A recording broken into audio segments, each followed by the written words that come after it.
Perfecto. ¿Logran ver mi pantalla? Buenas noches, profesores. Gracias por estar en la última sesión de la preparación de artículos científicos y tesis mediante las TICs. Hoy está con nosotros el doctor Freddy Tinajeros.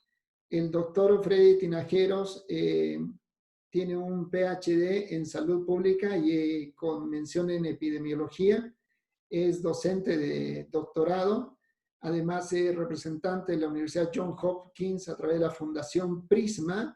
El doctor Tinajeros escribe continuamente artículos científicos en revistas indexadas y le hemos pedido el día de hoy que comparta con nosotros la sesión de diseños experimentales. Doctor Tinajeros, a partir de este momento la clase es de usted. Bienvenido. Gracias, Johnny.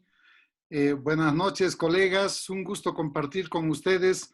Vamos a tratar de transmitir la poca experiencia que se tiene en diseños experimentales y sobre todo compartir las experiencias y vivencias que hemos tenido a través del tiempo. Ya pasaron muchos años, pero seguimos en este tema que es la investigación que nos apasiona. Bueno, sin más retraso, pues vamos a empezar ya. Algunos me conocen, ya está en la presentación también. Hemos hecho investigación con la Universidad Johns Hopkins, antes durante 10 años con el CDC, con Population Council y con USAID. Entonces vamos a compartir esto. Creo que como definición, todo ensayo clínico o estudio experimental básicamente es un ensayo clínico en el cual los participantes se asignan de manera aleatoria. Una característica fundamental de los experimentos, en este caso de los ensayos clínicos aleatorizados, es que hay una aleatorización, ¿sí? Y obviamente para comparar tenemos un grupo control y un grupo intervención. El grupo intervención donde nosotros vamos a someter. Tengo entendido que no todos son personal de salud, pero hay agrónomos, hay ingenieros, economistas, abogados. Sin embargo, podemos traspolar este ejemplo a cualquier área. Podemos probar un medicamento en el ganado, podemos probar un tipo de plaguicida en los vegetales, en la producción de vegetales. Podemos probar también en la economía, por ejemplo, algún estímulo, algún incentivo, esperando una respuesta. Entonces, la aleatorización es importante, es sumamente importante en este tipo de estudios, porque esa condición es la diferencia de los otros estudios. Los otros estudios pueden ser cuasi experimentales porque no tienen aleatorización, ¿sí? Finalmente, el tener un grupo control nos asegura también la comparabilidad, nos provee cierto grado de confianza para comparar en cuál de los dos grupos ha sido mejor la intervención, porque probablemente podemos ver que el grupo a quien no hemos dado un determinado medicamento ha mejorado. Entonces eso nos indica de que probablemente no es el medicamento el que está produciendo esa mejora. Entonces, los pasos para un experimento básicamente son definir el problema. Nosotros definimos un problema de investigación, planteamos ese problema apropiadamente, justificamos y obviamente vamos a desarrollar una hipótesis, vamos a plantear objetivos y a partir de ello planteamos un diseño metodológico. Y ese diseño metodológico que en esta oportunidad seleccionamos es el experimental, el diseño experimental. Y a partir de este diseño que implica obviamente qué tipo de estudio, en qué condiciones, por ejemplo, un estudio cuantitativo, si es longitudinal o de corte, va a ser experimental obviamente en este caso, prospectivo y todas esas características dentro de ese diseño experimental. Luego de tener un buen diseño, porque vamos a determinar quién va a ser nuestro grupo control, vamos a tener un solo grupo de intervención o vamos a tener 2 o 3, a quién le vamos a dar, cómo se va a aleatorizar, etcétera. Todo eso va en el diseño y luego implementamos la ejecución y la recolección de los datos. La recolección de los datos es tan importante como el plantear un diseño o el definir un problema, porque si recolectamos mal los datos, obviamente vamos a tener una mala interpretación de la realidad. Luego de recolectar los datos del periodo del trabajo de campo o del estudio, analizamos esos datos. Y esos datos son útiles como resultados ¿para qué? Para plantear una discusión y esa discusión, a partir de ella, planteamos una conclusión o conclusiones y recomendaciones. Entonces, esos son los pasos para un estudio experimental. Y en este sentido, en los diseños experimentales se eligen determinadas variables independientes y se manipulan sus categorías. ¿Cómo manipulamos las categorías? En el caso de un medicamento, voy a dar una dosis 10 miligramos, al otro voy a dar 20 miligramos y al otro 30 miligramos. Entonces, estoy manipulando la variable independiente esperando un efecto diferente en la variable dependiente. Entonces, eso es importante. Y además una asignación aleatoria de los individuos a las condiciones experimentales. No agarramos por sesgo y decimos, este grupo me parece mejor, ellos van a entrar al experimento y este grupo que parece que no da mucha respuesta van a ser mi control. Eso obviamente influiría en implementar un sesgo en el estudio. Entonces, para evitar ese sesgo, precisamente, se hace una selección aleatoria. Y tenemos diferentes diseños experimentales. Ensayos de laboratorio tienen un máximo grado de control, suelen ser con animales, también con personas, y pueden manejar diferentes diseños unifactoriales, bifactoriales, multifactoriales, intrasujeto, es decir, antes de tomamos una línea de base, una encuesta o datos, y después del tratamiento o después de la intervención, tomamos también datos. Intersujeto, casos diferentes, ¿no?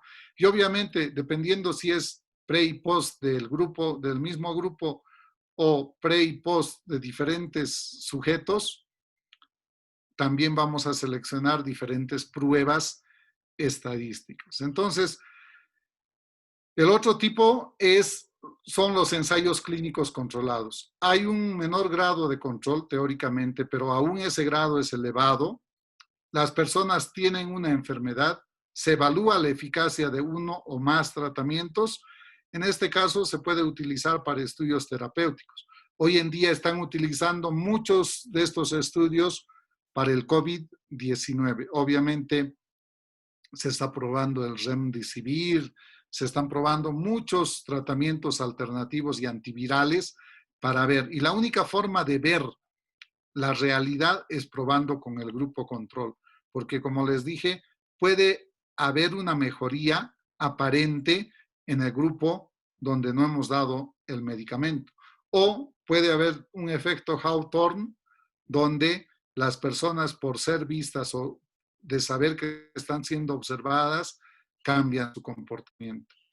Y los estudios de campo, también experimentales, los fetos no padecen enfermedad, pero están en riesgo. Se necesitan grandes tamaños de muestra y la mayoría de estos estudios de campo son más, también se llaman estudios comunitarios, son más para cambio de comportamiento y como cuando hay aleatorización podemos decir que son experimentales y si todo es igual excepto la aleatorización, entonces son estudios cuasi experimentales. Básicamente se puede trabajar para estudios preventivos y todos estos tienen las mismas características del diseño, unifactoriales, bifactoriales, etc. Entonces, antes de empezar un estudio, siempre tenemos, una población a estudiar. Y a partir de esa población nosotros seleccionamos quiénes son elegibles y quiénes no. Los no elegibles se colocan a un lado porque van a ser no participantes y los elegibles son potencialmente participantes. Y el término potencialmente, ¿por qué? Porque no podemos decidir por ellos. Ya van a ver en el artículo cuán interesante es esa fase previa de selección. Y en ese sentido, nosotros invitamos a participar a través de qué? A través de un consentimiento informado. Es algo importante también. No puede haber un estudio experimental si no existe un consentimiento informado. Ustedes pueden ver hoy en día con el COVID-19, si le van a administrar un medicamento, nadie puede decir, le voy a dar esto y si no funciona, bueno, se va a morir. Si no, tenemos que consultar previamente a través de un consentimiento informado. Si acepta, se vuelve participante y ese participante recién ingresa a una asignación aleatoria. Antes, en el consentimiento informado, se le va a explicar que puede participar en un grupo de intervención o en un grupo control, que nosotros no sabemos y él tampoco va a saber. A eso se llama doble ciego. Y cuando hablamos de una asignación aleatoria, él puede participar en el grupo control o en el grupo de tratamiento. Si hablamos de grupo de tratamiento, vamos a tener obviamente dos resultados. Va a tener un efecto y no va a tener efecto. Y en el grupo control también va a tener efecto y no va a tener efecto. Como ustedes ven, muchas personas hay gente, normalmente decimos, si fumas vas a desarrollar cáncer de pulmón. Yo conozco personas con 95 años que siguen fumando y aún no han desarrollado cáncer de pulmón. Entonces, siempre existe con efecto y sin efecto en el grupo que no está consumiendo el medicamento. Y en el grupo que consume el medicamento, idealmente vamos a tener el efecto, pero también vamos a no tener efecto. Entonces, un ensayo clínico controlado proporciona precisamente el grado máximo de evidencia para confirmar una relación causa-efecto entre la exposición y el evento estudiado. Se tiene control sobre la exposición y este se lleva a cabo mediante un proceso aleatorio. Nosotros tenemos control porque nosotros administramos una determinada dosis. Por ello se dice que tenemos un control. Mientras los estudios observacionales, como han podido ver en otras presentaciones, simplemente uno se limita a observar lo que ocurre, ¿sí? Puede reconstruir el pasado a través de factores de riesgo, pero en este caso nosotros administramos un determinado medicamento para ver un efecto. Obviamente, un estudio clínico controlado es longitudinal y prospectivo. No podemos hacer retrospectivo ni puede ser transversal. Necesitamos varias mediciones. Por eso es longitudinal y prospectivo, donde el individuo es la unidad de análisis. Y se puede prevenir, obviamente, la inducción de sesgos en lo que se logra un alto grado de validez. Y esto es importante para ustedes que son profesores de la universidad, porque en toda investigación nosotros lo que tenemos que tratar es de minimizar los sesgos. Nadie puede decir, mi investigación tiene 0 sesgos. Eso tampoco existe. Los sesgos siempre existen, pero el objetivo del investigador es minimizar los sesgos. Existen sesgos de todo tipo. Sesgo de cortesía. Por ejemplo, si alguien le pregunta, ¿estás usando condón? Sí, estoy usando condón. ¿Te estás lavando las manos? Sí, estoy lavando las manos. Nadie quiere quedar mal. Nadie es demasiado sincero para decir, ¿estás usando condón? Mire, la verdad no me protejo. O no me lavo las manos. A veces se me olvida y hay muy pocos sinceros. Por ello es importante crear un entorno amigable, un entorno de confidencialidad y decir que nosotros no hacemos juicios de valor, que nosotros no juzgamos, para nosotros no es bueno ni malo, simplemente queremos conocer la realidad. Eso es importante. La utilización de los estudios experimentales. ¿Cuándo hacer estudios experimentales? Para comparar dos o más drogas, para comparar dos o más tratamientos médicos o quirúrgicos, para determinar la eficacia, efectividad o eficiencia, para determinar la seguridad, el costo-beneficio o costo-efectividad. ¿Y cuándo no debemos hacer? Cuando no se puede controlar la intervención. Eso normalmente sucede, entonces no lo hacemos. Cuando la variable de desenlace es muy rara, imagínense si vamos a investigar ébola, ¿sí? Probablemente eso va a ser muy difícil encontrar un caso en lugares donde no tenemos ébola. Limitaciones éticas, legales o culturales, ¿sí? Eso también es importante y la parte ética es esencial. La latencia muy prolongada de un fenómeno estudiado, es decir, puede pasar una enfermedad crónica 10 años y no se manifiesta al final como la enfermedad misma, entonces no la podemos describir. Entonces, en el ciclo de investigación tenemos investigación de ensayos clínicos aleatorizados, tenemos investigación básica en animales, en modelos animales, o investigación observacional epidemiológica en humanos. Entonces, son estas los diferentes tipos de investigación que podemos ver en la parte clínica. Las fases de los ensayos clínicos.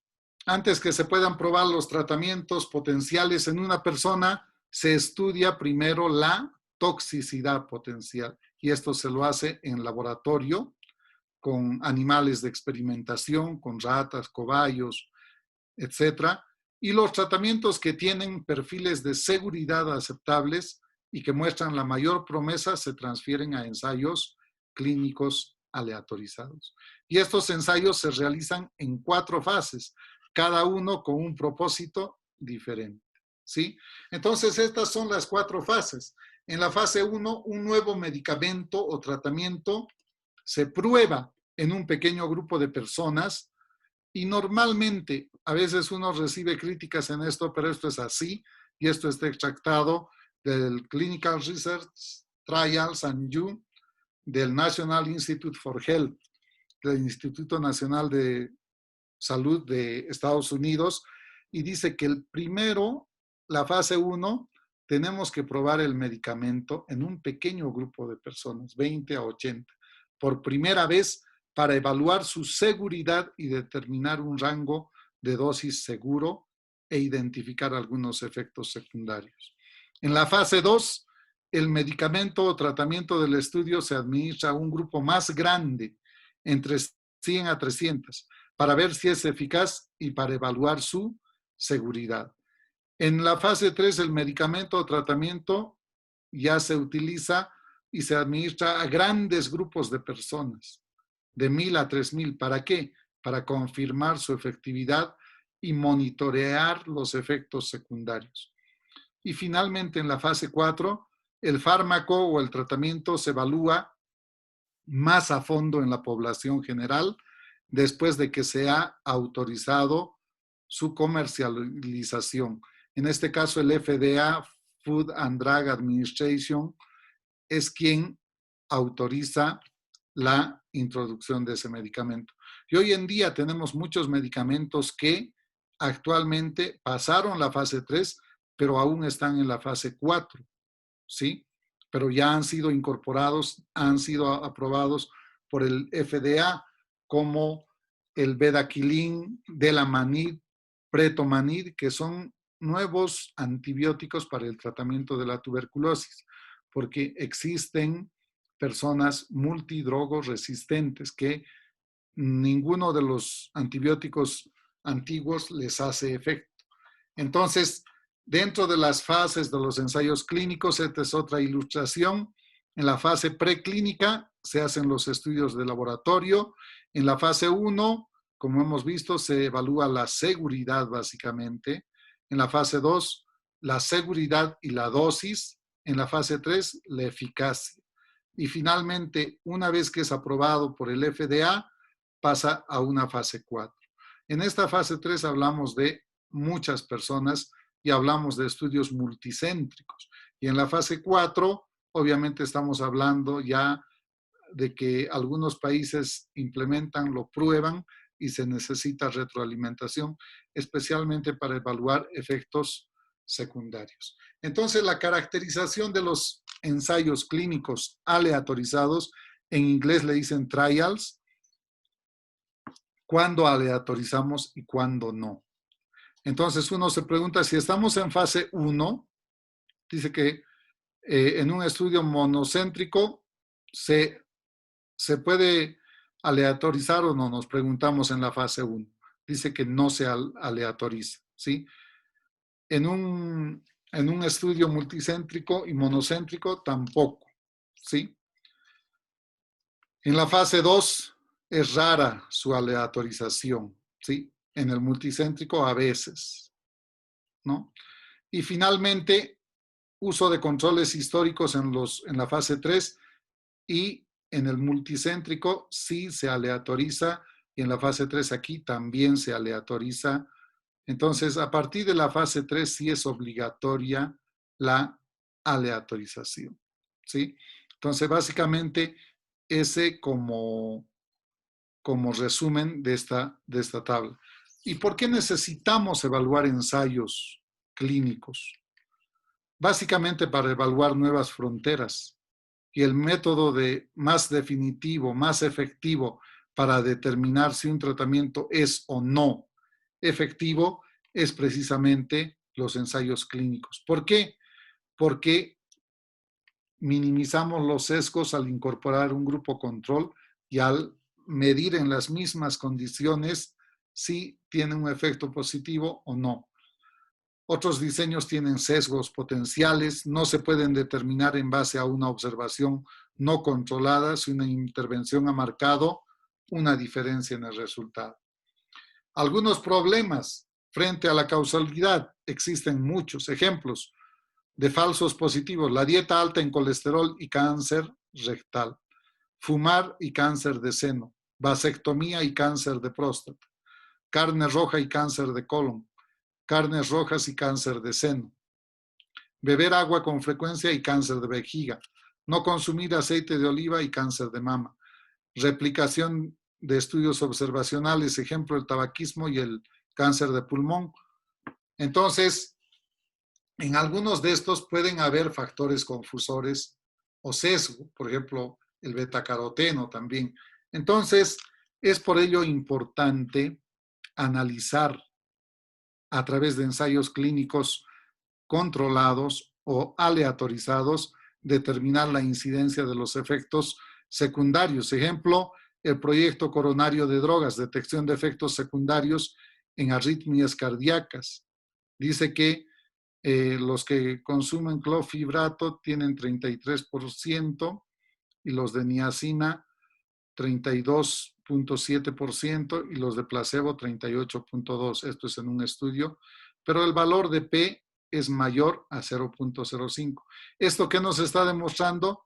Que no hay diferencias estadísticamente significativas entre los tres grupos. Son muy parecidos. Seguramente sus intervalos de confianza se traslapan. Los efectos secundarios naturales, por ejemplo, el clofibrato 7.6 y el placebo 6.2, ¿sí?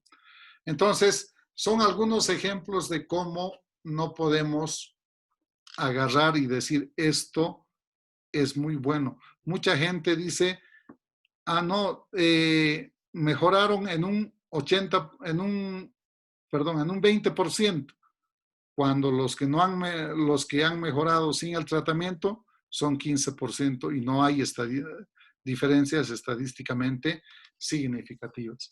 Entonces, por ejemplo, en pacientes con respiración con presión positiva intermitente, ¿sí? El ensayo clínico aleatorizado ha dado un resultado sin beneficio. O la fibroplastía alta con concentración de oxígeno en infantes prematuros, una conclusión perjudicial. La amigdalectomía, un uso reducido. Las cirugías de bypass, un uso reducido. Y también podemos investigar con ensayos clínicos aleatorizados la genómica. Por ejemplo, están ensayos clínicos aleatorizados para el diagnóstico, para la prevención y para la terapia génica. También podemos utilizar para el desarrollo de drogas, ¿no? Seleccionar algunas metas, seleccionar pacientes, y esto nos permite siempre contrastar entre intervención y control. Entonces, bueno, esto lo vamos a hablar más adelante. ¿Y por qué necesitamos los ensayos clínicos aleatorizados? Los descubrimientos revolucionan la forma en que los médicos pensaban y practicaban, y aumentaron en gran cantidad su eficacia para curar enfermedades y aliviar el sufrimiento. No se olviden que venimos de una larga historia donde se probaban medicamentos, y en la antigüedad inclusive los primeros habitantes de la Tierra siempre hacían ensayo y error, causa y efecto. Comían un alimento, les hacía mal, ellos ya sabían que ese alimento no había que comer, ¿sí? Porque era veneno o era para determinadas aplicaciones, pero no como alimento. Es por ello que no todos los vegetales lo comemos. Sin embargo, la mayoría de los tratamientos logran resultados mucho menos dramáticos. Algunas personas parecen mejorar y otras no, y otras empeoran. Y para evaluar su beneficio en general, se requieren ensayos humanos sofisticados. Y hoy más que nunca, ustedes ven algunos profesionales hablando de que esto funciona, este cóctel de medicamentos funciona, este cóctel de medicamentos es lo mejor que he visto y funciona. El otro día me tocó interactuar con alguno de ellos. Le digo, ¿y por qué no publica un artículo y hace un ensayo clínico aleatorizado si realmente funciona? Sí, es que es un poco largo el proceso, mejor así. Entonces, ¿qué? Uno empieza a hablar en los medios de comunicación y dice, esto funciona, esto es lo mejor, pero simplemente es un discurso, pero no es medicina basada en evidencia. Los ensayos clínicos ocurren todos los días. El curandero que administra un tratamiento cree que mejorará a la persona tratada y a su vez convencerá al paciente. Si el resultado es bueno, todos están contentos. Desafortunadamente, es posible que todos hayan sido engañados. Precisamente para evitar eso, se hacen los estudios clínicos aleatorizados. Incluso si un medicamento tiene efectos farmacológicos conocidos, un solo resultado feliz no es prueba de que sea realmente efectivo. Esto se debe a un posible sesgo. Si tanto el sanador como el paciente creen que el tratamiento es efectivo, es más probable que lo sea. Entonces, es la predisposición de la persona, la predisposición psicológica, que también puede hacer que una persona mejore. ¿Cuántas veces alguna vez hemos dado almidón en lugar de un medicamento y la persona se ha sentido mejor, se le pasó el dolor de cabeza? ¿Y por qué? No porque realmente le estuvimos dando paracetamol o aspirina, sino porque simplemente estaba predispuesta y decía, ese medicamento me va a ayudar a mejorar. Además, en muchos casos los pacientes se recuperan de forma natural. La mejora después de un tratamiento refuerza la creencia en su valor. Y los resfríos siguen su curso una semana, por lo que los remedios para el resfrío parecen tener éxito. Y esto me hace recuerdo, he trabajado muchos años en ITS, VIH-Sida, y habían creencias en las comunidades rurales respecto a la sífilis. La sífilis en la fase primaria produce una úlcera genital, pero después de una semana, unos cuantos días, desaparece esa úlcera sifilítica y obviamente algún comunario estuvo con sífilis y casualmente tuvo relación con una mujer virgen. Entonces desapareció la úlcera y él difundió ese rumor y dijo, santo remedio para curar la sífilis, una mujer virgen. Pero no sabía que el curso regular de la enfermedad era, aparece la úlcera sifilítica, pasa una semana y media, desaparece, pero desaparece ¿por qué? Porque ingresa a torrente sanguíneo, pasa a una fase de sífilis secundaria y luego ataca corazón, el sistema nervioso central, el cerebro, generando una sífilis terciaria o una neurosífilis. Entonces, eso es importante. A veces creemos que algo funciona porque las personas están predispuestas, están sonriendo, e inclusive nos atrevemos a decir, ha fallecido, pero no era por el tratamiento, sino por otro problema. Entonces, las dificultades, dado que la mejoría en un solo paciente convence a pocos de que un tratamiento es efectivo, los profesionales pueden citar a una serie de pacientes. Los cirujanos pueden afirmar que una operación específica cura a la mayoría de las personas.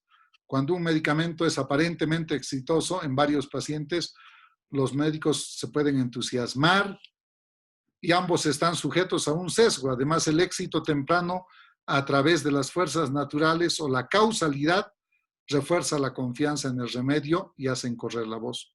Y este fenómeno obviamente genera muchos tratamientos inútiles, tratamientos poco costosos e inofensivos de enfermedades menores. O puede perderse, pero se considera el daño potencial de una gran publicidad. Y eso es lo que actualmente está sucediendo con el coronavirus. Hemos escuchado muchas cosas y esta mañana escuchaba en el televisor y decían, ahora ya no es el sulfametoxazol, que dijeron que no es coronavirus, sino neumocistis girovensi. Ahora es otro. Están hablando de la oxigenoterapia y están hablando de varias cosas, ¿no? Pero yo no estoy en contra de estas propuestas, pero hay que demostrarlo con evidencia. Y estamos llamados como docentes de universidad para plantear este tipo de estudios. O alguien dice, el tratamiento al ganado con este medicamento mejora. O el abonar la tierra de esta manera mejora la producción. Eso lo tenemos que demostrar, ¿sí? Entonces, todas las personas ingresadas tienen una enfermedad similar y tienen la misma probabilidad de recibir el tratamiento en un ensayo clínico aleatorizado. Esto lo han implementado desde 1930 y hablamos de un grupo placebo y un grupo tratamiento. Que la medida de éxito del tratamiento, por ejemplo, el resultado con alivio del dolor, se decide de antemano. Que todas las partes involucradas desconocen si un sujeto individual está recibiendo el tratamiento de prueba o control. El término completo es aleatorizado, controlado con placebo y un ensayo clínico a doble ciego. Ese es el ensayo clínico aleatorizado. Y en ese sentido, nosotros podemos ver que también hay sesgo del investigador, porque el investigador se apasiona y quiere que sus resultados funcionen como él ha planteado su hipótesis. Entonces, por ello se maneja doble ciego, porque ni el investigador sabe, ni el paciente o el participante del estudio sabe que está recibiendo el medicamento. Y a eso se llama doble ciego. Y es aleatorizado porque no hay una preferencia. Este grupo se ve mejor, va a responder mejor. No, sino se aleatoriza y es a doble ciego. La asignación al azar significa que los pacientes del estudio se van a seleccionar al azar. Todos los participantes deben parecerse a aquellos con la enfermedad que pueden ser los posibles receptores. El placebo controlado significa que el efecto del fármaco se compara con el del placebo. Y por lo general el placebo es una píldora aparentemente similar. hasta en esos detalles tenemos que cuidar. ¿Por qué? Si yo voy a seleccionar el grupo control, personas mayores de 80 años o 70, y el grupo de intervención de 20 años, no se parecen en nada. Tienen que ser parecidos hasta en la edad. Y finalmente, el doble ciego implica que ni el paciente ni el médico saben que se usa el tratamiento. Pero algo importante, ¿qué pasa si a uno le doy el medicamento? En este caso, Remdesivir, digamos. Y a otro le voy a dar solo vitamina C o almidón. Yo tengo que trabajar con las empresas farmacéuticas para que me produzcan uno parecido al Remdesivir, pero solo de almidón. Porque los pacientes, después de que llegan a la consulta, preguntan, ¿a ti qué color te dio? A mí me dio el amarillo, a ti el celeste o el azul. Entonces, entre ellos dicen, crean también un rumor, el azul dice que es el medicamento verdadero y el amarillo dice que es solo almidón. Entonces, para que no haya esa especulación, ellos tienen que recibir el mismo color, el mismo tamaño, etcétera, para evitar ello. Entonces, el flujograma de los ensayos clínicos aleatorizados es este. La población, los participantes. Aquí nosotros seleccionamos, aplicamos los criterios de selección y todos los que son elegibles reciben un consentimiento informado y se hace la aleatorización. Y llevamos al grupo de intervención o al grupo de control. Obviamente hay pérdidas, no cumplidores, reacciones adversas aquí también. Y luego tenemos respuestas. Se hace un análisis, se compara y se sacan resultados, conclusiones. Y lo más importante, la discusión. Y este es otro, participantes seleccionados, todos son elegibles, se aleatoriza, obviamente antes de esto se aplica un consentimiento informado y hay un grupo experimental y un grupo control, asignación de grupo. Medición, se mide antes, se aplica, ¿sí? Se evalúan, se toman mediciones a través del tiempo y al finalizar hacemos la última medición, ¿sí? ¿Y para qué utilizamos estos resultados? Básicamente para seleccionar quiénes se han sometido al estudio y qué resultados hemos tenido en comparación con los de intervención. En la vida real, los ajustes exactos son evidentes y un médico debe juzgar muchos factores al elegir el tratamiento de un paciente. Sin embargo, los ensayos controlados proporcionan información sólida, porque nosotros vamos a poder comparar el grupo de intervención y el grupo control. Son requeridos por las autoridades reguladoras, el FDA en Estados Unidos, quienes deben aprobar medicamentos, necesitan esta evidencia. El proceso de aprobación es largo y arduo y costoso, y la falla en el lanzamiento de nuevos productos de manera oportuna frustra a muchos, y la alternativa es permitir el uso incontrolado de medicamentos caros y potencialmente dañinos. Por eso se hacen ensayos clínicos aleatorizados. Algunos ensayos no son concluyentes. A menudo, debido a que los pacientes son insuficientes o los resultados entran en conflicto, no hay claridad y se quedan o se vuelve a hacer el estudio en un grupo más grande.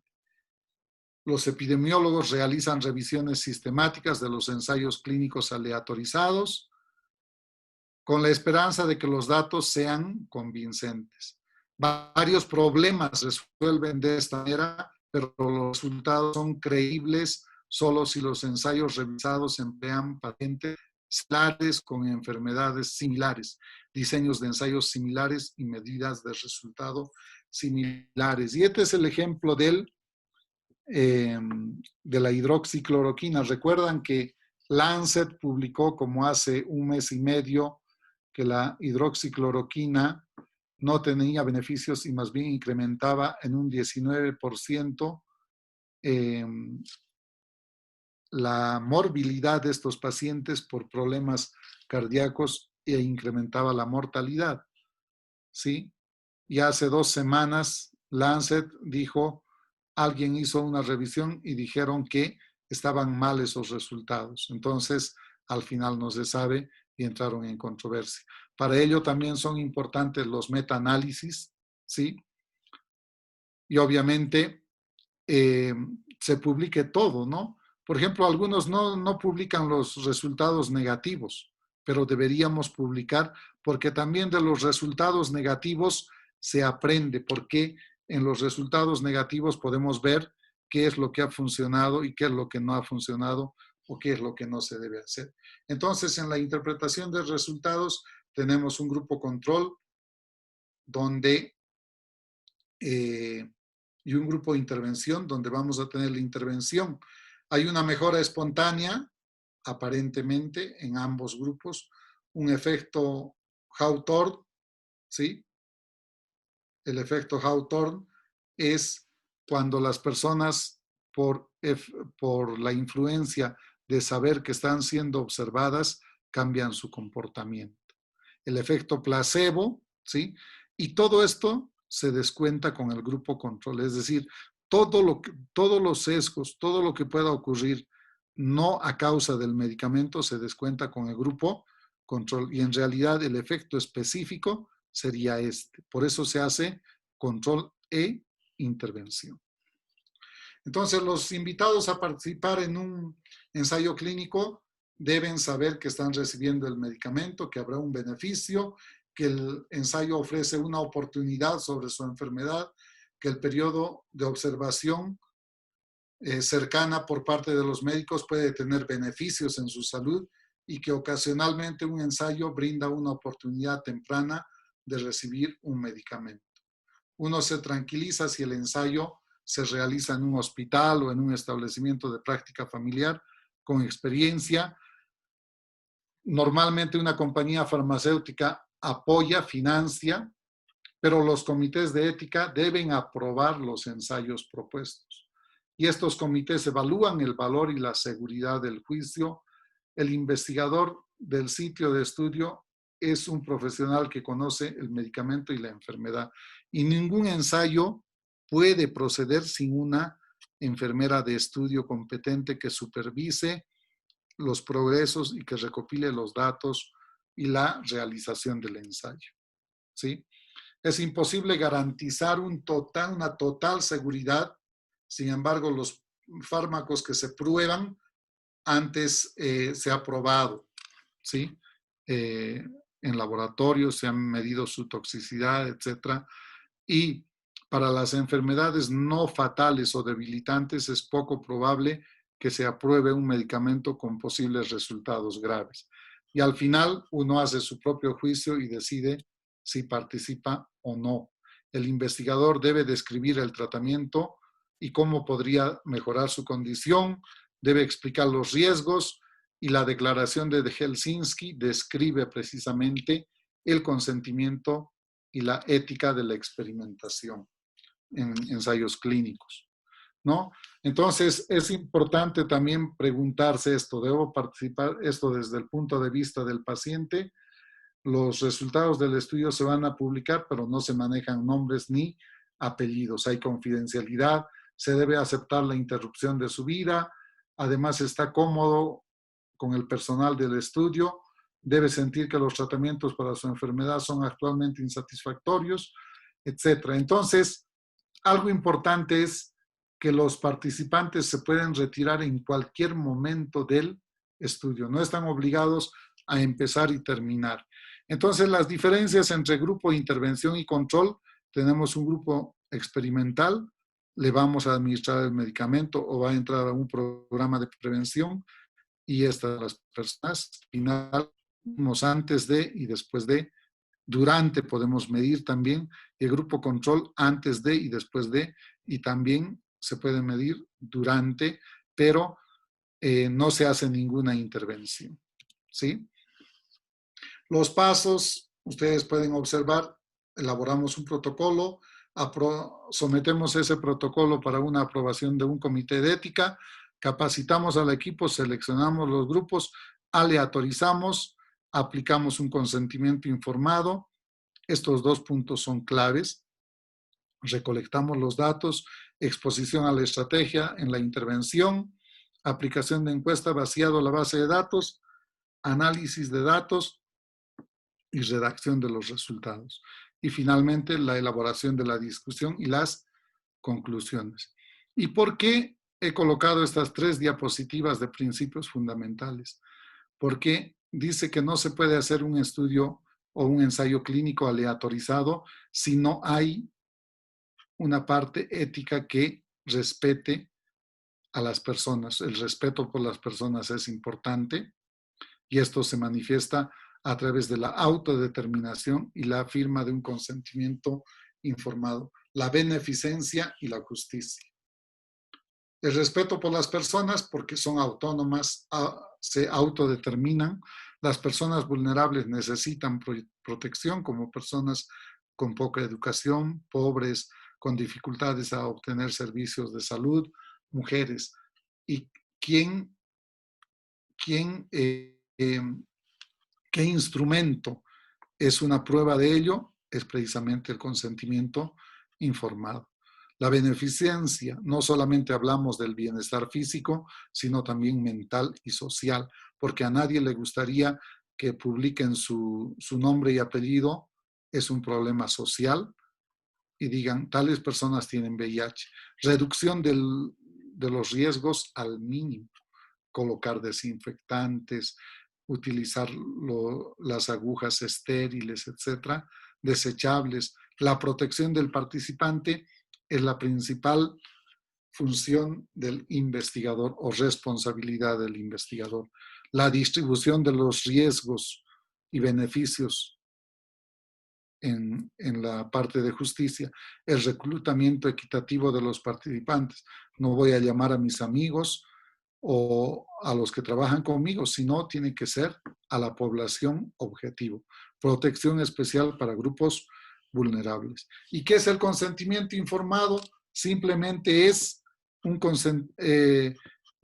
consentimiento dado por una persona que ha recibido la información necesaria, ha entendido adecuadamente la información y después de considerar la información ha tomado una decisión libre de coacción, intimidación o incentivo excesivo. Esto del incentivo excesivo es importante porque a veces el incentivo es muy jugoso y personas que no están enfermas pueden pasar como enfermas. Elementos esenciales del consentimiento: describimos la investigación, describimos los riesgos, los beneficios, alternativas disponibles, hablamos sobre la confidencialidad, la indemnización en caso de que haya algún efecto adverso. Los contactos tienen que tener el teléfono del comité de ética y el teléfono del investigador principal para responder a dudas del participante y que la participación sea voluntaria. Entonces, básicamente es eso lo que he preparado para ensayos clínicos aleatorizados. Entonces, rápidamente vamos a ver un ejemplo en una revisión de artículos científicos. No sé si les han hecho llegar. Este es un ensayo aleatorizado, controlado sobre el paracetamol, ibuprofeno y codeína para el alivio del dolor agudo en niños con traumatismos musculoesqueléticos. Entonces, obviamente es un artículo de 7, 8 páginas. Sin embargo, nosotros nos vamos a concentrar en el diseño metodológico, ¿sí? Ese es el ensayo. Estos son los objetivos.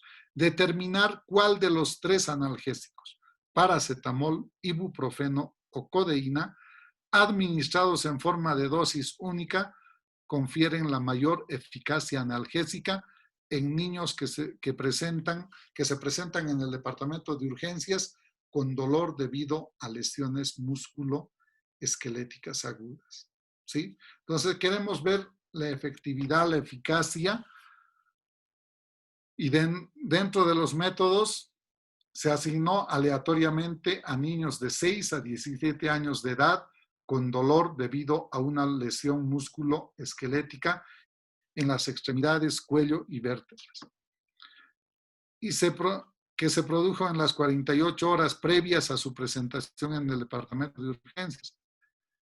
Entonces, ellos recibieron 15 miligramos por kilogramo peso de paracetamol, 10 miligramos por kilogramo peso de ibuprofeno o 1 miligramo por kilogramo peso de codeína vía oral. Obviamente no han recibido los tres, sino se aleatorizó y un grupo recibió paracetamol, otro ibuprofeno y otro codeína.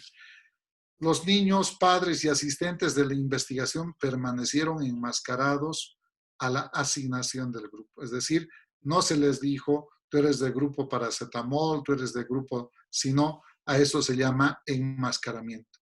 Y la principal variable analizada fue el cambio del dolor desde el periodo basal hasta los 60 minutos después del tratamiento con el fármaco del estudio.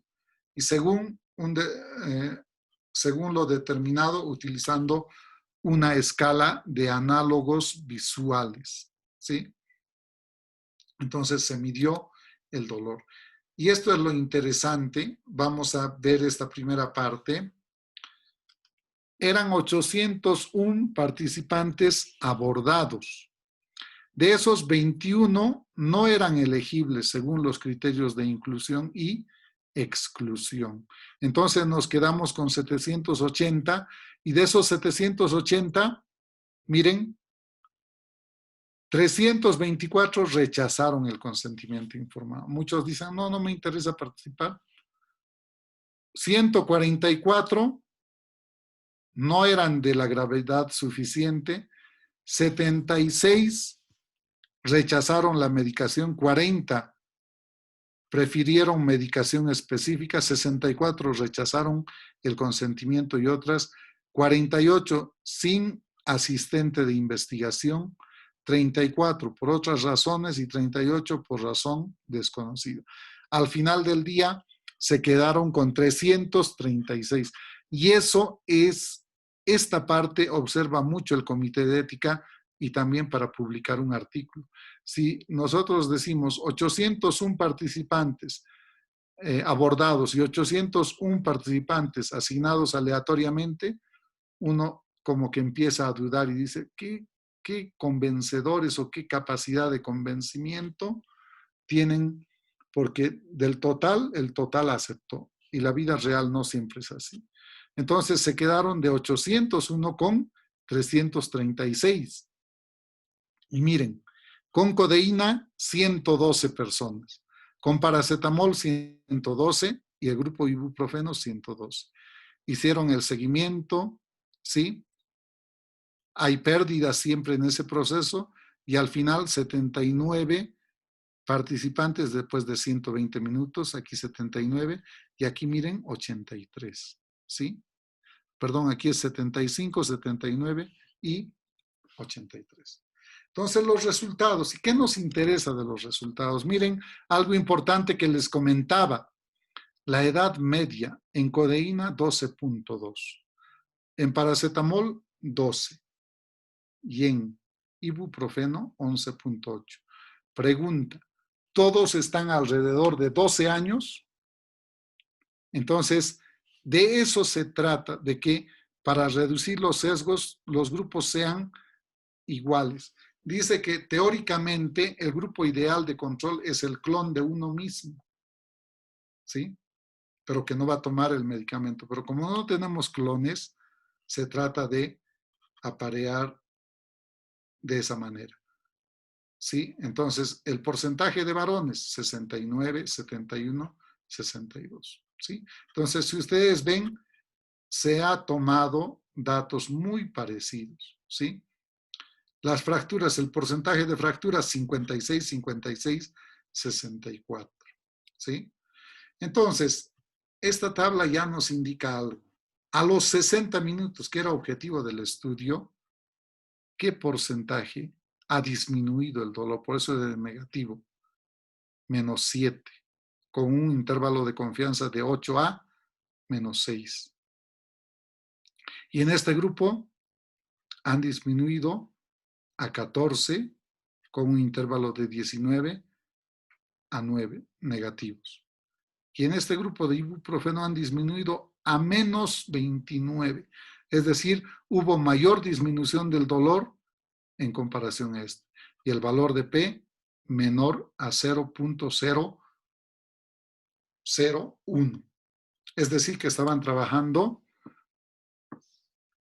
con un 99% de confianza, ¿sí? Entonces, ustedes pueden observar, aquí han sido exigentes y el porcentaje, el valor de P es significativo. Podemos decir aquí, significativamente hay diferencias entre estos grupos y se ha demostrado que el ibuprofeno tenía mayor efecto a este nivel. Y a los 120 minutos, también miren aquí menos 13, menos 20 y menos 41 estadísticamente. Esto es lo que tenemos que ver en los resultados, el valor de P y la prueba estadística apropiada.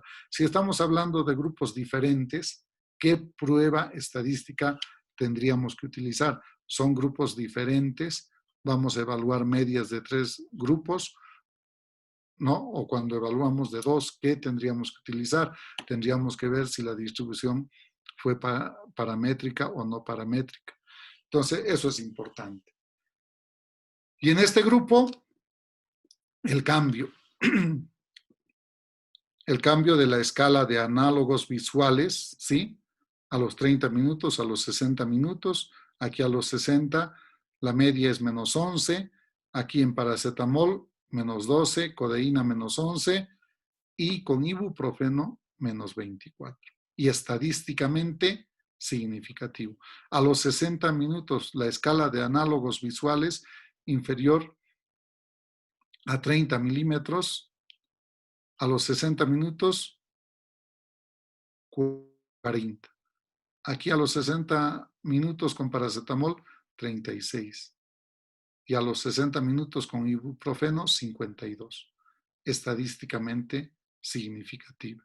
Ellos han utilizado la prueba post hoc de Tukey. Se podía utilizar dependiendo cómo era su distribución, Judeman-Whitney, Wilcoxon, ANOVA, etc. ¿Sí? Entonces, la discusión. No identificamos diferencias. Ellos plantean que no identificaron diferencias en el número de efectos adversos. Entonces, los 3 medicamentos tienen muy pocos efectos adversos. Es interesante destacar que en el análisis del subgrupo ibuprofeno se tradujo en mayores mejoras en las puntuaciones del dolor entre pacientes con fracturas comparados con codeína y paracetamol, pero entre pacientes con lesiones de tejidos blandos no se observaron diferencias estadísticamente significativas. Entonces, esas limitaciones también hay que indicarlas. Quizás los efectos antiinflamatorios del ibuprofeno son responsables de un mejor alivio del dolor. También es importante observar que aunque el ibuprofeno fue más eficaz en la provisión de una analgesia suficiente, solo el 52% de niños de este grupo pudo definirse como receptores de una analgesia suficiente a los 60 minutos. ¿Sí? Eso también es importante en una discusión, no solo escribir las cosas positivas que han encontrado, sino las limitaciones. Y contrastar con otros estudios. En 2 estudios se ha comparado el alivio del dolor con ibuprofeno con un preparado de paracetamol y codeína comparados después de una amigdalectomía. Los resultados son controvertidos, demostrando un alivio similar del dolor, mientras que el otro sugiere que la combinación de paracetamol y codeína ligeramente es mejor, y ninguno de ambos estudios utilizó ibuprofeno en dosis de 10 miligramos por kilogramo peso. Entonces, este artículo que ustedes lo tienen, concluyen que la investigación demuestra que entre niños con dolor por lesiones musculoesqueléticas agudas que se presentan en el Departamento de Urgencias Pediátricas, una dosis única de ibuprofeno de 10 miligramos por kilogramo peso confiere un mayor alivio de dolor que la codeína y el paracetamol. Entonces, este era un ejemplo de un artículo que han publicado un equipo de investigadores canadienses. ¿sí? Gran parte de los ensayos clínicos aleatorizados están en inglés. Entonces, vamos a abrir este espacio para preguntas. No sé si hay preguntas, comentarios, sugerencias. Excelente, Y, gracias, doctor Freddy Tinajeros. El artículo para todos los profesores ya fue enviado al correo electrónico, lo pueden bajar en este momento por si tienen preguntas para hacerle al doctor Tinajero. De todas maneras, voy a abrir el micrófono al ingeniero Juan Carlos Contreras. Ingeniero Contreras, buenas noches. Buenas noches, ya estamos listos. Hay una lluvia de preguntas. Lo que pasa es que el doctor escogió el tema exacto, digamos, ¿no? Donde todos están muy, muy atentos, así que, y hay dudas de todo tipo, ¿no? ok. Entonces, comenzaremos. Los estudios clínicos controlados que menciona que se están realizando para el COVID-19 son con aprobación de alguna institución. ¿Puede hablarnos más de esto? Sí, gracias. Una buena pregunta. A nivel mundial, definitivamente que sí, y en Bolivia también. Eh, yo estuve consultando con algunos investigadores de otros países y, de hecho, en Estados Unidos implementar un estudio es muy, muy fácil porque se pasa por un comité de ética. El comité de ética obviamente se reúne, qué sé yo, una vez al mes y ellos son muy objetivos en revisar y en hacer observaciones, plantear sugerencias, ver la metodología, ver especialmente los comités de ética, observan además de la metodología, del diseño metodológico, el plan de análisis, etcétera, la parte ética, porque los comités de ética están para proteger los derechos humanos de las personas. ¿Y desde cuándo se tiene esto? Precisamente, ustedes saben que después de la Segunda Guerra Mundial, en la Segunda Guerra Mundial, muchos médicos nazis han hecho barbaridades con los estudios. Entonces, por ello ellos fueron llevados a un tribunal de justicia y se elabora precisamente el código de Nuremberg, Helsinki, Belmont y hoy en día tenemos SIOMS. Entonces, sí, todas estas investigaciones son aprobadas por comités de ética y en Bolivia también tenemos como 7 comités de ética en diferentes universidades y que se encargan de revisar, de ver de manera objetiva eh, las investigaciones. Tenemos, obviamente es porque tienen material biológico o van a aplicar algún medicamento a las personas. Cuando no se va a hacer esto, en algunos casos se está exento de revisión de comités de ética. Entonces tenemos, por ejemplo, en Santa Cruz tenemos el de la Gabriel René Moreno, la Facultad de Ciencias de la Salud Humana, tenemos la Universidad Católica Boliviana en Santa Cruz, tenemos el Hospital Japonés y tenemos del Hospital de Niños y el de la Universidad Cristiana Evangélica, UCEBOL.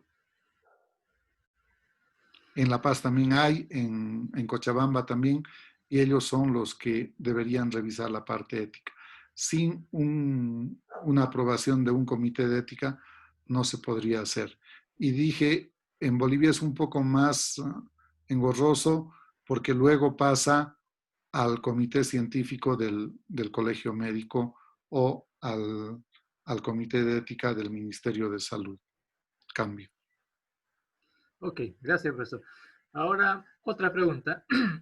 Como médico investigador, ¿qué diseño experimental de tratamientos contra el COVID-19 ha planteado o podría plantear para hacer un estudio científico con los pacientes? Bueno, tenemos un equipo de investigadores en Santa Cruz. Estamos trabajando, hemos presentado como 3 o 4 propuestas, pero de esas apenas una recién ha sido aprobada por un comité de ética y nos falta la aprobación de otro comité de ética para implementar el estudio.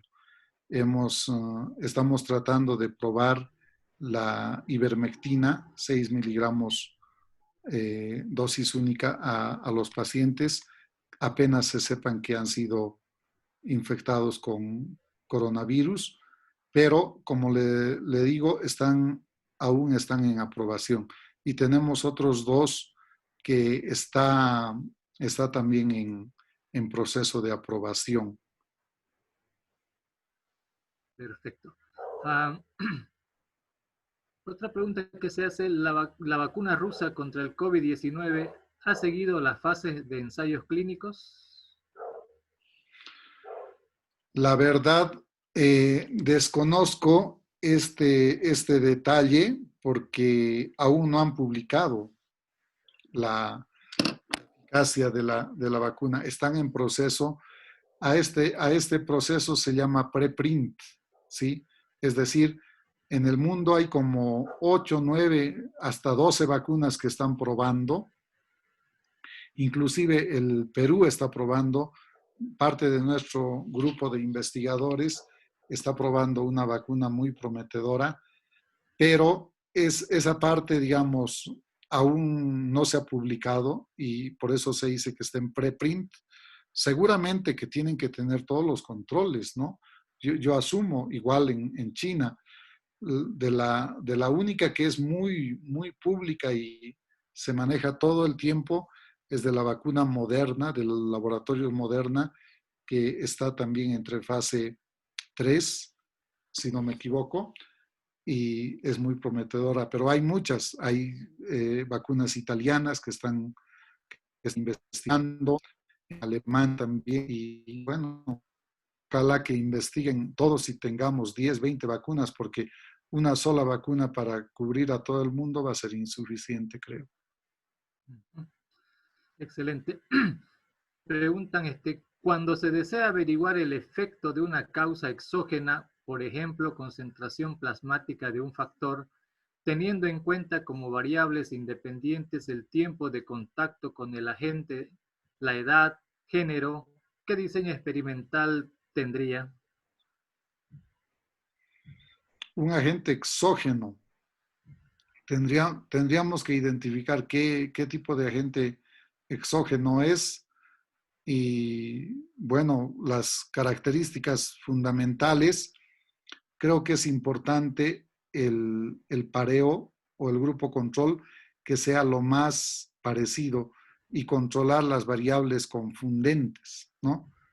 En este caso, dependiendo de qué tipo de variable exógena es, puede ser cuasi experimental y si se va a administrar y si va a haber una aleatorización, tendría que ser experimental. Pero si no va a haber aleatorización porque son grupos diferentes, digamos, uno vive en una determinada comunidad y otro grupo de personas en otra comunidad, podría ser un estudio cuasi experimental sin aleatorización porque la aleatorización se ha dado naturalmente y eso sucede con los estudios comunitarios, por ejemplo, o con estrategias de prevención. Pero si esa variable exógena que nosotros vamos a introducir en la persona, sí tendría que ser con aleatorización para tener un mejor control y tendría que ser experimental, pero habría que entender qué tipo de variable exógena es. Cambio. Ok. Otra pregunta es, ¿cómo determinar el tiempo de esta investigación? ¿Existe la posibilidad de definir plazos? Sí, hoy en día se están marchando contra el reloj porque se quieren tener resultados. No queremos, nos dijeron en el Ministerio de Salud, por ejemplo, de un protocolo que presentamos que el próximo año estaría aprobado el protocolo porque tienen que pasar muchas instancias burocráticas, ¿no? Y como lo que decía hace rato, como en Estados Unidos, por ejemplo, se reúne una vez al mes el comité y ya lo revisa, hace sus observaciones, si se absuelven, inmediatamente es aprobado, ¿no? Pero se puede manejar. Una vez aprobado, se puede trabajar con tiempos y obviamente los investigadores también tienen que dimensionar el tiempo y la cantidad, No me voy a ir a estudiar, qué sé yo, COVID-19 a Pando, que en el momento tienen 36 casos, y la ocurrencia de casos es como 2 o 3 por día, y mi tamaño de muestra, qué sé yo, es 200, ¿sí? Entonces, probablemente ni siquiera en 6 meses o en un año voy a alcanzar.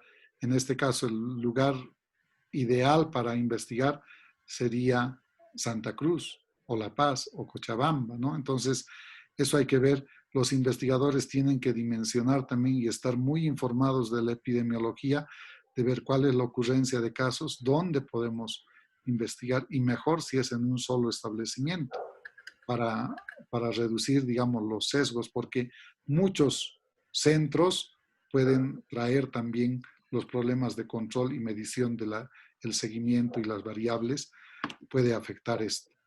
Entonces, sí se puede planificar.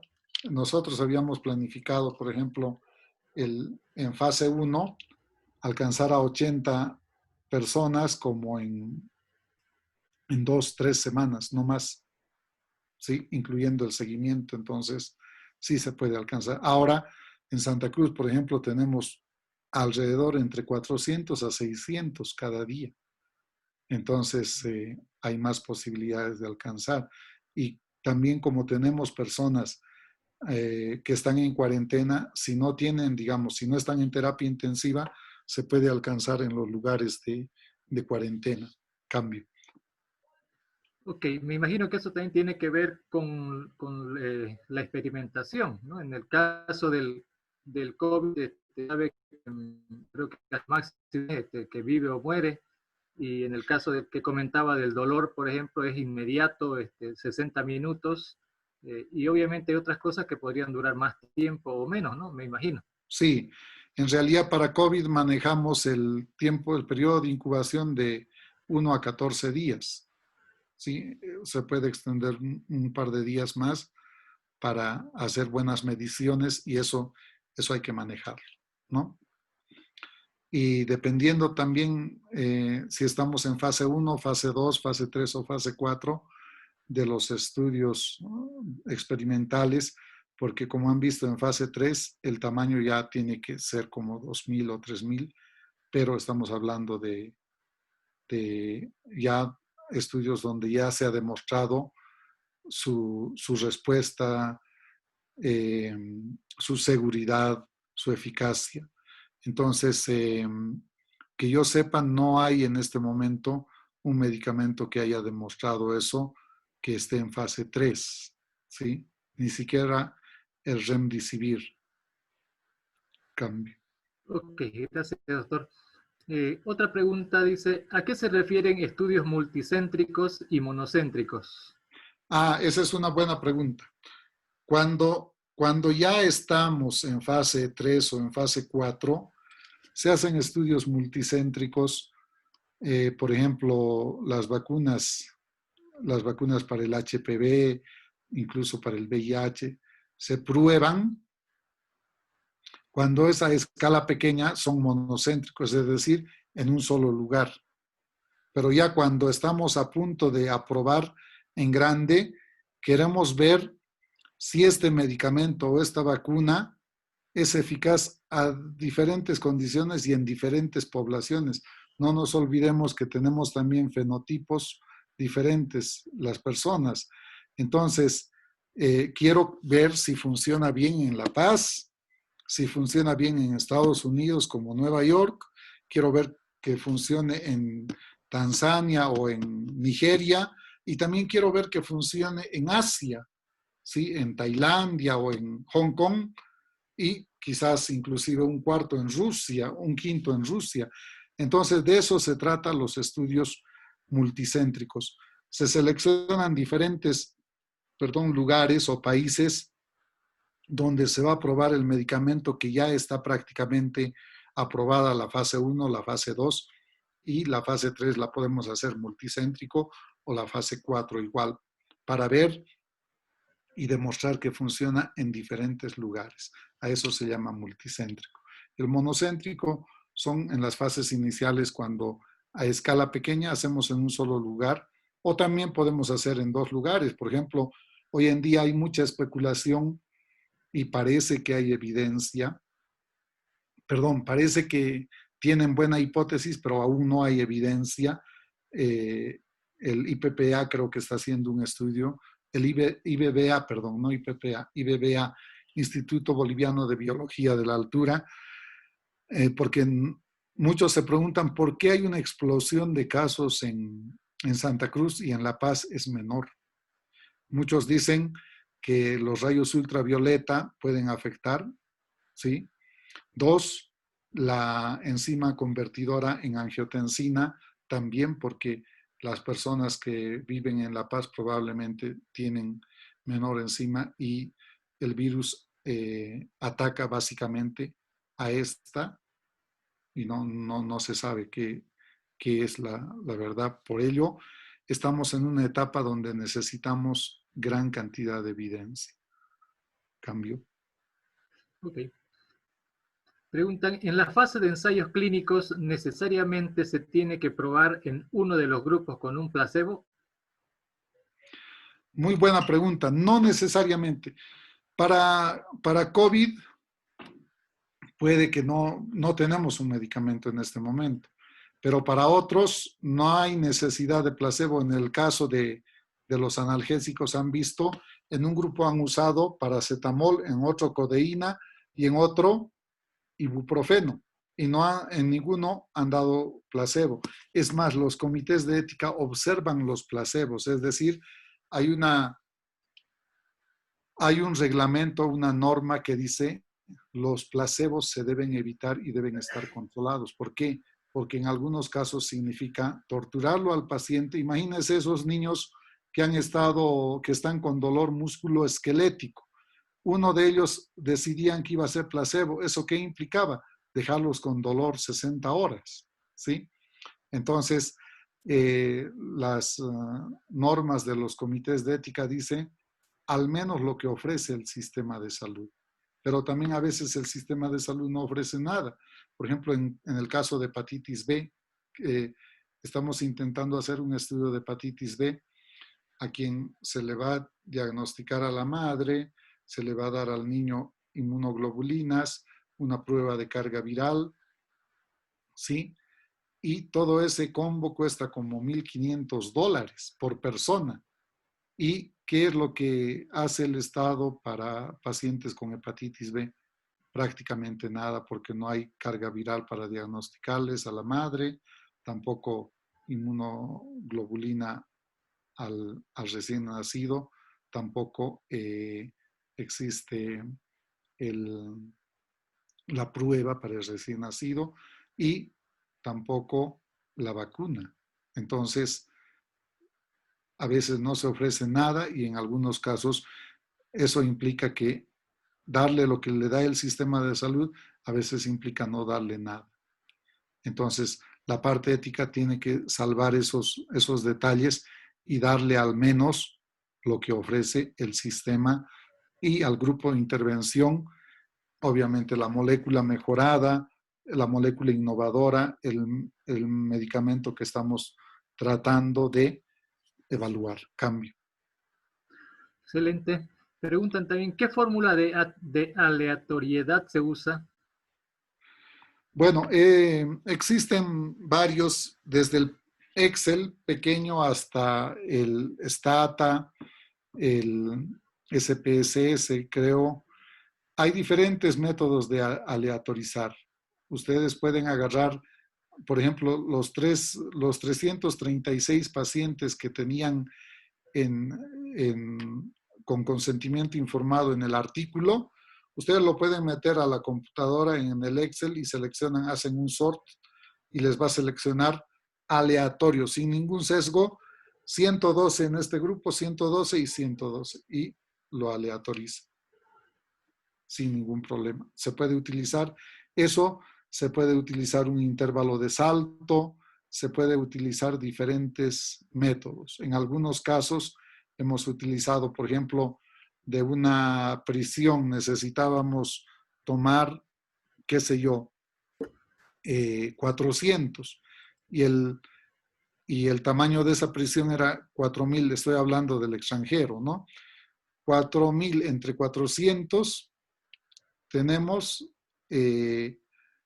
más o menos era a 40, perdón, a 10. Entonces, cada 10 era el intervalo de salto.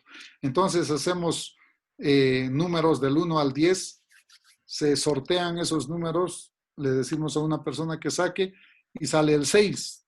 Entonces, la primera persona es el número 6, el siguiente es 16, 26, 36, 46, 56, de 10 en 10.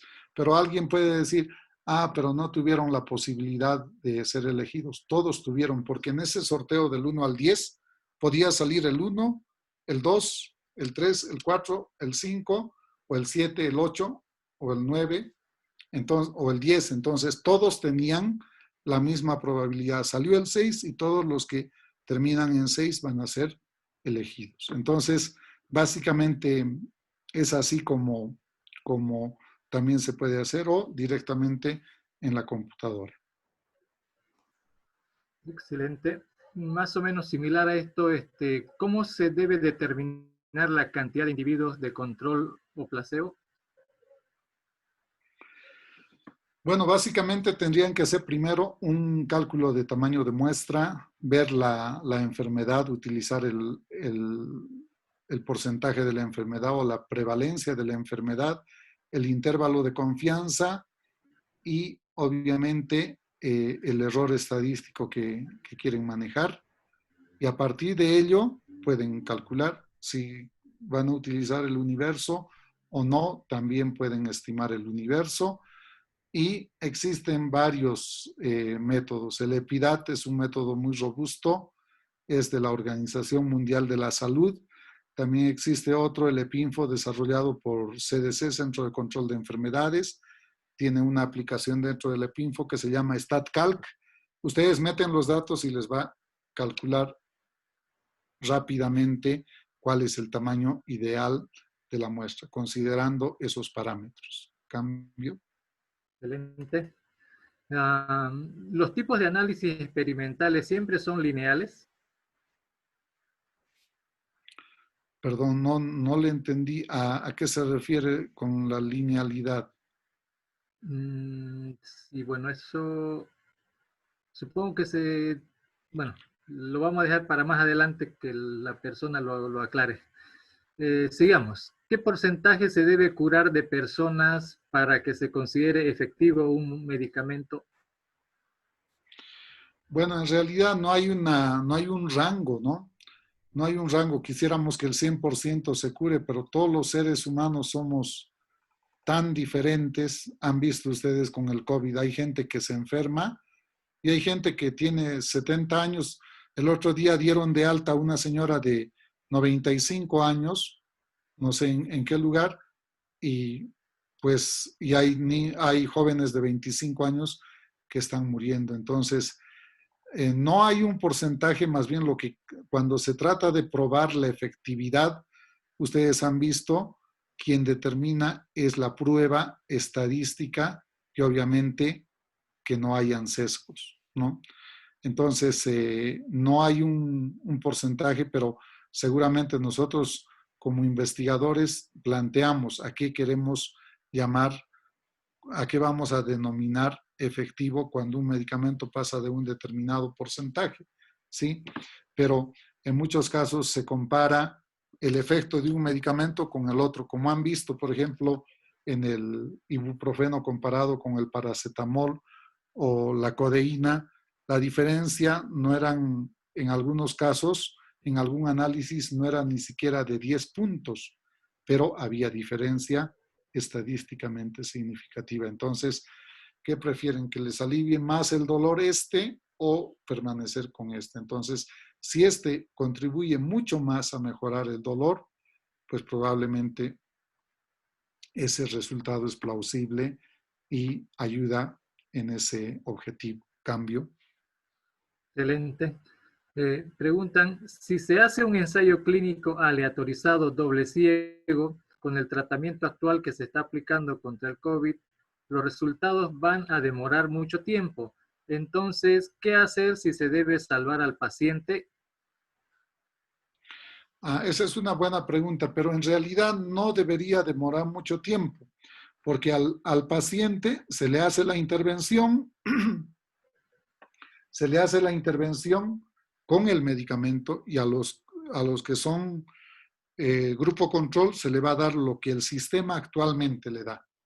Actualmente el sistema de salud tiene un protocolo, tiene una guía y le va a dar eso, no menos de eso. Y al paciente de intervención le va a dar, qué sé yo, plasma con anticuerpos de una persona que ya haya superado la enfermedad, o le va a dar, qué sé yo, caletra, lopinavir más ritonavir, no sé, lo que van a investigar. Entonces, obviamente va a mejorar o no va a mejorar, pero ese paciente, el que va a recibir caletra o el medicamento innovador, al menos va a estar cubierto por lo que le da el sistema de salud. Entonces, ese medicamento puede mejorar, ¿sí? Porque obviamente vamos a probar un medicamento que no tenga efectos secundarios, que no tenga efectos adversos severos, ¿no? Entonces, lo único que podría hacer el medicamento es no ser muy bueno en matar el virus, pero no se está incorporando un problema de riesgo grave.